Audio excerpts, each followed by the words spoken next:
he learns. Outstanding. What is the magic bullet for Toastmasters? Is there a magic bullet for learning to improve your communication skills? Some shortcut? Well, actually, there really isn't. There's 3 bullets. There's a 3-part system for improving communications. Practice, or actually preparation. Preparation is first. Practice and feedback. This is a 3-legged stool upon which we all stand and learn.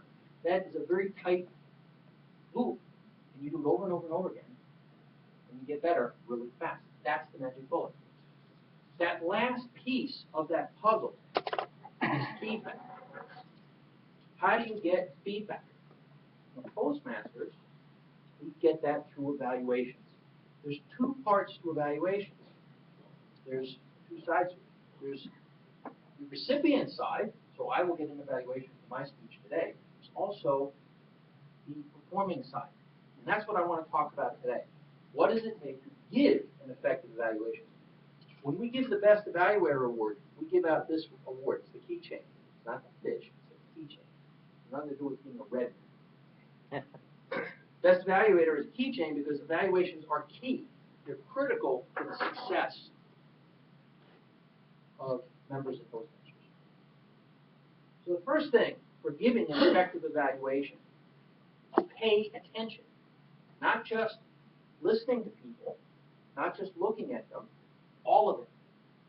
How does it feel? How does it sound when somebody comes in? How does it feel? If I get right up in Devlin's face like this, Devlin, if I'm talking right to you, now Devlin knows I'm talking right to him. Unfortunately, I probably just made him very uncomfortable. And then somebody right in my face. I'm from New York. If you get my face like that, I get kind of freaked out. I don't like it. Your job as an evaluator is to pay attention and experience the speaker, and then give feedback on all aspects. How does it sound? How does it look? How does it sound from where you sat? I will make a suggestion. If you're an evaluator, sometimes sit on the sides, sometimes sit in the back, because where you sit vastly influences your opinion and your experience of the speech, and then you can get better feedback. We take pictures oftentimes in 2 locations for that purpose, so that you can have 2 different perspectives with the speaker. So it's a way to get better feedback as to the speaker. What are you supposed to do as an evaluator? In Packmasters and Toastmasters, we talk about the evaluation sandwich. The idea is, particularly for some of our newer members, we have people that are very reticent to get up and speak. And when somebody stands up here and they're putting themselves out to the club, their ego is on the line. And for a lot of people, their ego is rather frail. It's small. They're nervous. They're not real confident. And what you want to avoid as an evaluator is squashing their ego like a bug. You want to give them an evaluation sandwich. The idea is to build people up. So you start with something that is good, something that you genuinely like. What did they do that was good? They moved out into the room. They engaged the audience. They were clear. They used vocal variety. I could hear them in the back. Those are all good things. Then you go into what can be improved. Well, you're dancing around up there like a monkey. That's not so good. Anchor a little bit. Or you're moving, rocking like this all the time. Sometimes people don't know that they're doing that. We had a member in this club, a new member, and she was standing up here at the podium, and she was giving her icebreaker speech. And I happened to be sitting on the side. And I happened to notice she was doing this with her feet. She was going like this. You couldn't see it from her waist up. She was absolutely rock solid. But she's going like this. And afterwards, I went up and said, "Any chance as a child did you do ballet?" Yeah, actually I did. I said, "You really nervous?" It's like, "Yeah, actually I really was." I said, "Did you realize you're doing this with your feet?" She said, "What?"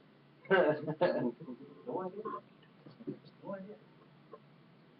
So that's something as an evaluator, you observe the body language and you give constructive feedback on what somebody can do to improve. You point out some things, not in a damaging way. You say, did you realize? Or this might be a little bit more effective. And you end your evaluation with, again, something positive, something that somebody did really well, that to kind of leave them on an up note. Now, sometimes when you have senior members who say, hey, focus on the middle. I want to know what I'm doing wrong. What can I really, really, really do to improve it? When you do my evaluation, say, please focus on what I screw up and what I can do better. Because having done this a few times, my ego is not quite so sensitive, and I have a little thicker skin. And Alex, when I go give me a ding, when I do We did not know, but yeah. we'll talk about it later. Right, you get the questions. I want you to hear those things. As you get more experience in Toastmasters, and you get a little bit more confidence, as a speaker, you will want more of that feedback. Give your evaluator some clues as to what you're looking for in your speech. That's the fastest way to help. The idea for evaluations is to really, really, really fast track our fellow members' performance and their improvement. When you have an evaluation role, you're one of the most critical roles in the club. You are the linchpin to somebody's success. Please, as you are taking those roles, take that role very seriously. Pay attention and give 110% to your evaluations, because that is how you help your fellow tech masters improve, and that is something we've all committed to, and if everybody else will return the favor when it's your turn to be evaluated.